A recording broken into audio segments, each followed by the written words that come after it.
So, kababayad ko lang po ng aking Peso Ready Loan Up. And this time, si OLP naman or si Online Loans Pilipinas naman yung babayaran. Kasi sabay ko po sila talagang na loan. And if you know, parang parehasan, iisa lang din may-ari ng loan up na. Kasi iisa lang talaga siya ng process, ganun at ganun parehas na parehas. So, again, pasensya na kayo sa setup ko ngayon dito kasi wala po ko sa bahay namin. Nandito po ako sa bakasyon. Dito po ako sa isla. Kaya ganito po yung setup ko ngayon. Ganito yung background ko ngayon. And nabutan po tayo ng due date dito sa isla. Of course, kahit nasaan tayo is magbabayad tayo and kahit nasaan tayo, isi-share ko po ito sa inyo. And later po, makikita din natin kung magkano po yung ating ma-avail na loan offer. Yung second loan offer natin dito kasi right after our payments kasi, bibigyan tayo ng another loan offer. And let's see kung tataas ba yung increase niya, kung magkano ba yung interest niya, or kung gaano ba kahaba yung loan terms payments niya. So, let's see. And I am going also to try the second loan offer nila. So, stay tuned and isi-share ko sa inyo step by step. So, anyway, si OLP po, katulad po ng Peso Ready. So, magte-text din po siya. So, regarding po sa ating biller name and reference number, and magte-text sila sa atin 3 to 5 days before our due date. So, mangungulit na sila noon. But anyways, magbabayad na nga po tayo ngayon ng ating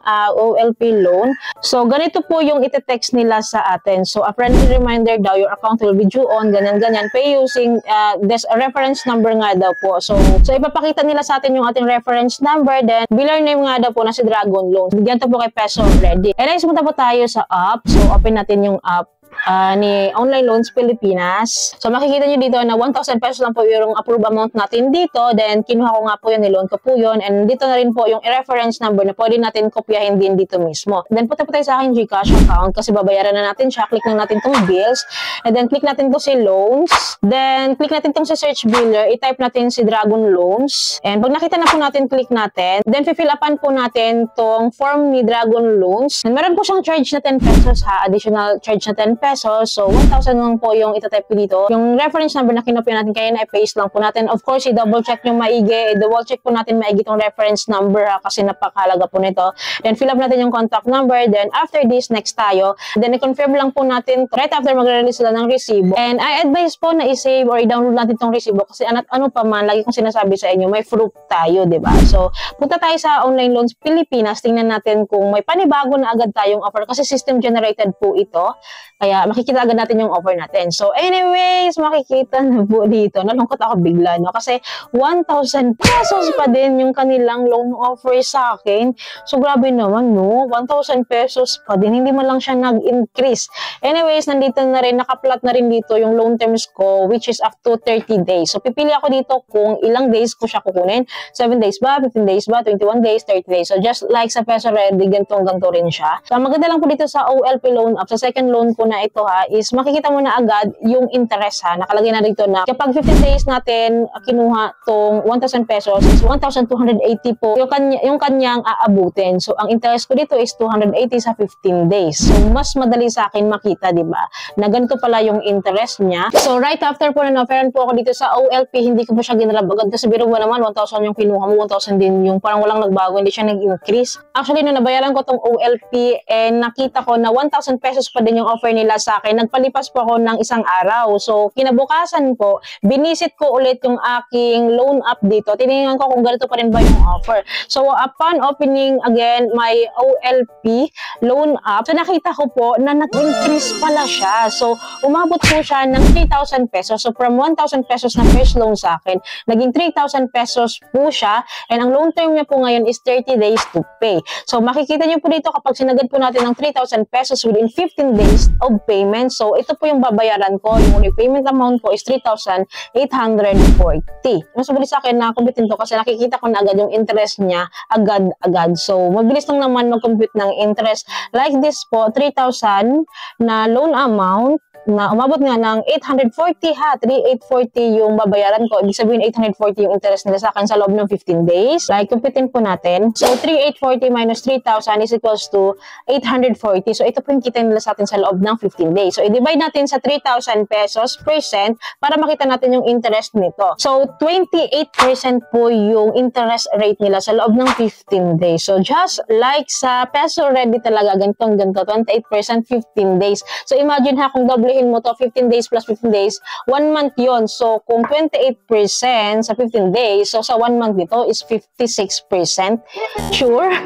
So, grabe, napakataas po talaga ng interest nila. And then, kapag nilipat natin siya ng loan term, ng days to pay, so nagbabago rin po ang kanyang interest rate. Pag dinrag natin sa 21 days, ayan, 4,350. So, kapag dinadrag po natin by days, is nagbabago po ito. So, like this, 21 days. Sa 21 days, 4,050 pesos.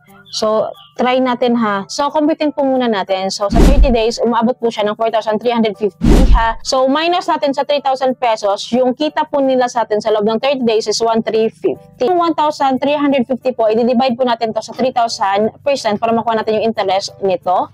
So, aabot po siya ng 45% sa loob po ng isang buwan. So, kapag 1 month natin pala siyang kinuha, is 45% yung interest niya. Grabe, napakataas po ng interest po na ito. Computing naman po natin yung 7 days to pay. So, aabot po siya ng 3,585. So, computing natin yung interest nito para lang may idea po kayo. 3,535 minus 3,000 is equals to 535. So, i-divide natin sa 3,000% is equal to 17.83% lang. Yung interest nila, 17.83%. Actually, napakataas na po talaga nito sa 1 week to pay lang to ha. Napakataas na po nito. So, anyways, wala tayong magagawa. Ganito talaga yung interest rates nila. So, ngayon po, computing naman natin yung 21 days to pay. Naaabot po siya ng 4,050 pesos. So, ito kasi yung bet ko na long term. So, computing po natin ha. So, 4,050 pesos minus 3,000 pesos is equals to 1,050 pesos. So, i-divide po natin sa 3,000 pesos percent is equals to 35% po yung interest nila. So, 35% po yung interest nila sa loob po ng 21 days. So, ito na po yung i-go ko. So, click lang po natin tong get money now. And then sa next step is the disbursement details. So, ang pinili ko po dito is si e-wallet via GCash account of course. And then, kung mapapansin niyo po dito, may box po dito about sa mga fees and charges niya. So, all I can say na mataas po talaga yung interest niya, mga fees niya and charges. So, anyways, click natin itong get money sa baba. And then, wait natin yung 4-digit OTP code na isa-send po sa number natin. Then, after this, click natin itong get your money now. Just a second lang is magkaka-congratulate po sila sa atin na successfully nga daw po nakapag-withdraw tayo dito. And then magte-text din si OLP na approve nga daw po yung ating 3,000 na disbursement amount which is nandito na nga po, nag-inform sila sa atin. And then, so, refresh lang natin to ha. So, wait lang natin. So, makikita nyo na po dito sa aking dashboard is nandito na rin po siya nag-reflect na yung inutang natin. And legit naman po talaga napasok agad sa GCash account mo once na na-approve nila yung loan mo dito. Anyways, dito po sa disclosure statement of loan, sa aking OLP account is makikita nyo dito yung mga fees, charges. So, nakadeclare po dito kung saan nanggagaling yung mga fees na yun, charges na yun. So, ako, I don't recommend talaga pag matataas na interest na ganito. Ilulubog lang kasi tayo ng ilulubog dito sa utang. Emergency purposes, loan shark talaga siya. Napakataas po talaga ng interest na. By the way, i-update ko kayo time to time sa pagbabayad ko dito sa next reloan ko or sa next loan offer nila sa atin. Dapat po nakasubscribe kayo. Click yung bell button para lahat po ng videos ko is notified and updated po kayo. And kung nagustuhan niyo yung video, please don't forget to like and share. And comment din po kayo sa baba regarding your experiences here po para kahit pa paano aware tayong lahat. Yun lamang po. Thank you po for watching this video. Bye!